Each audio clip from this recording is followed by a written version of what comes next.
श्रीभगवानुवाच मय्यावेशमनो ये वां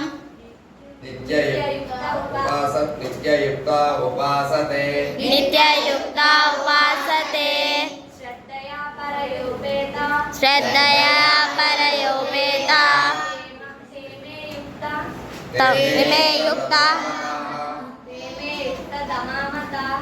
ते मे युक्ततमा मताः